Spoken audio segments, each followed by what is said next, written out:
আসসালামু আলাইকুম। আজ আমি আপনাদের একটি সুন্দর শিক্ষণীয় গল্প শেয়ার করব। গল্পটি সত্যিই অসাধারণ, শুনতে থাকলে নিশ্চয়ই আনন্দ পাবেন। তাহলে চলুন শোনা যাক।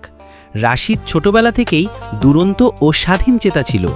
তার পরিবার ছিল ধর্মভীরু, কিন্তু সে কখনো নামাজে আগ্রহ দেখাতো না। বন্ধুদের সাথেই ছিল তার জগৎ। উচ্চ মাধ্যমিকে ওঠার পর থেকে সে আরও বেপরোয়া হয়ে ওঠে। গান, সিনেমা, টিকটক এইসবই ছিল তার নেশা।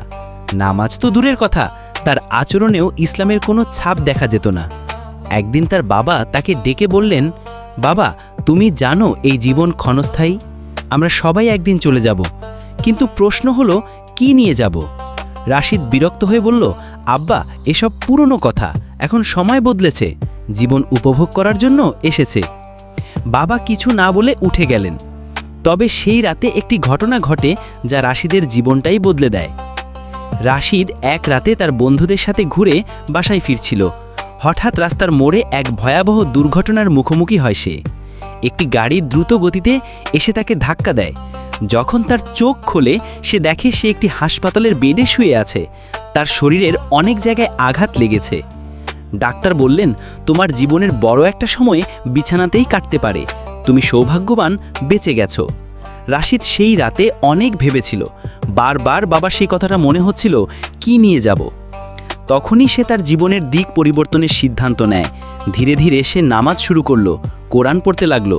একসময় সে ইসলামের সৌন্দর্য আবিষ্কার করতে লাগলো।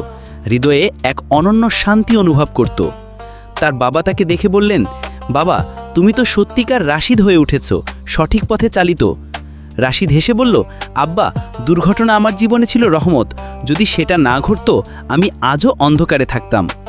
রাশিদ এখন নিজেই একজন যুবক আলেম। সেই স্কুল, কলেজ ও অনলাইন প্ল্যাটফর্মে ইসলামিক দাওয়াত দেয়।